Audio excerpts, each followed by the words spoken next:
Did you know that 1 John 1:9 summarizes the entire process of how salvation works? The verse says that if we confess our sins, he is faithful and just to forgive us our sins and to cleanse us from all unrighteousness. Now, God is able to forgive. And not only that, he is also able to cleanse us from all unrighteousness. In other words, any kind of unrighteousness, God is able to cleanse us from it. Not from some, not from a part of some unrighteousness, but from all unrighteousness. The verse has said that he is able to forgive and to cleanse. Now, forgiveness is possible simply because there is someone who paid the price that the law demanded, that the broken law demanded.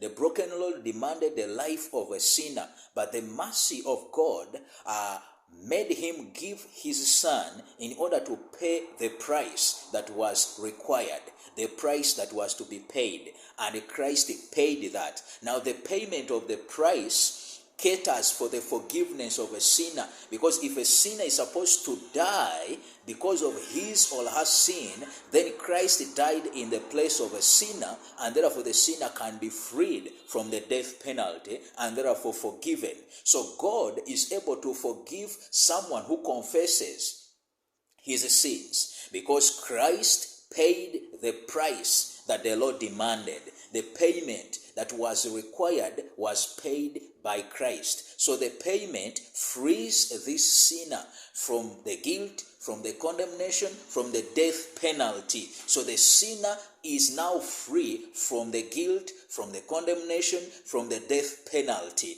But now that is not the end process. That is not the end of the salvation process. The verse continues to say that he is also able to cleanse us from all unrighteousness. So there is a forgiveness and a cleansing from all unrighteousness. Now, the word cleanse actually from the Greek means to purify, to purge, to make clean.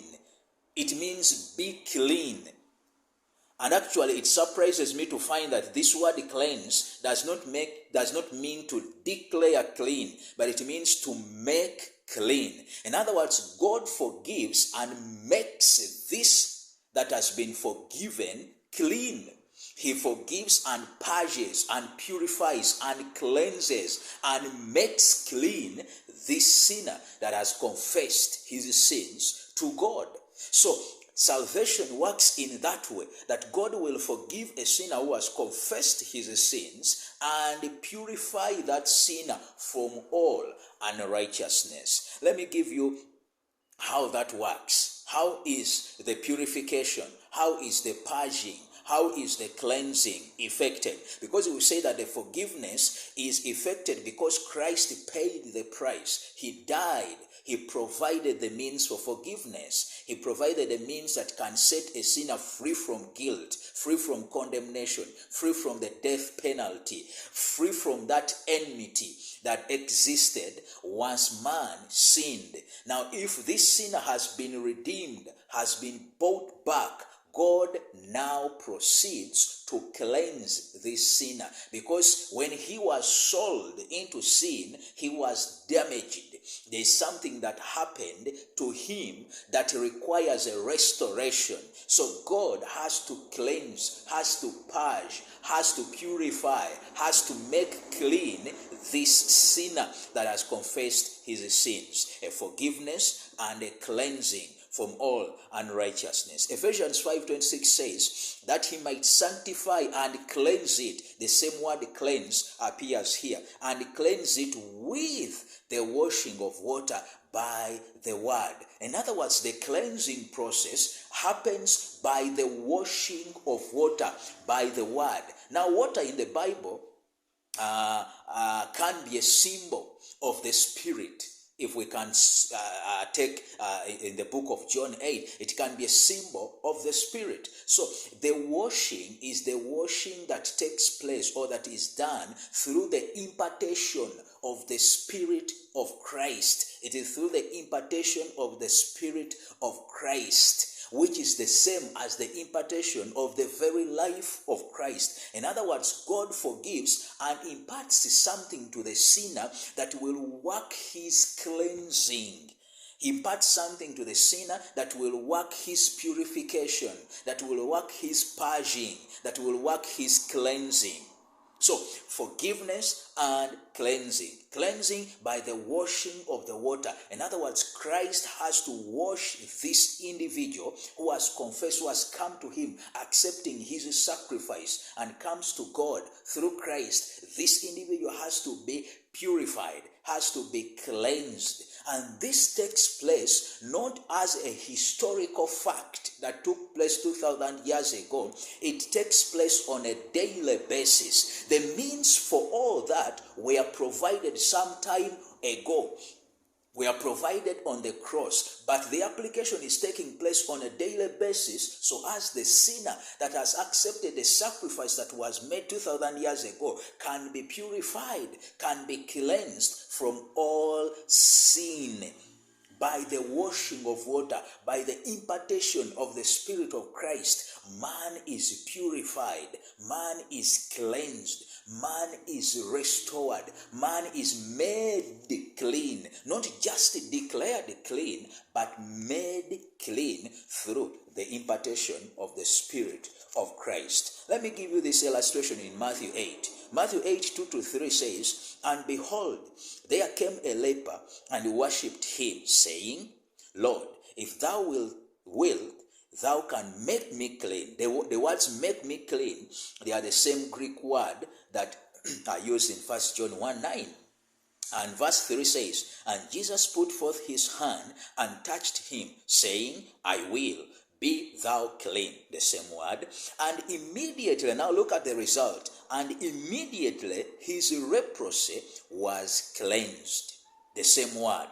God is able to cleanse us from all unrighteousness. Now this is an illustration, because even these healings, the miracles of Christ, were teaching us how Christ came to save man from sin. He did those miracles as an illustration of his great mission of saving man from sin. Now this leper came, he had been hit by leprosy, which was a symbol of sin.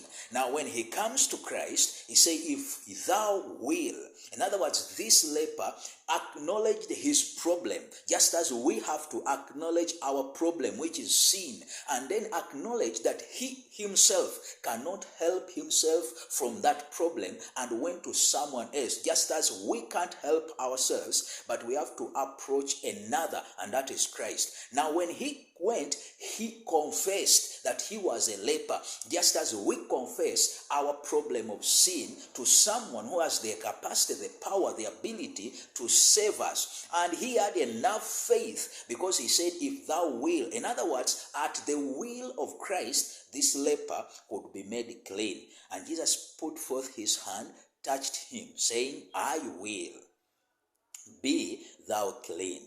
The result of the work of Christ to the leper is an illustration of what Christ does to the sinner once the sinner is imparted with the very life of Christ, with the Spirit of Christ. Look at what happened. And immediately his leprosy was cleansed. The question here is, if salvation only involves forgiveness and does not restore a man, does not cleanse man from all sin, and the Bible has said that he is able to cleanse us, the cleansing is a total cleansing, because it says here, "And immediately his leprosy was cleansed." The question is, did the leper remain with any kind of leprosy? The answer is no. The leper was cleansed from all leprosy. He was restored to his original state.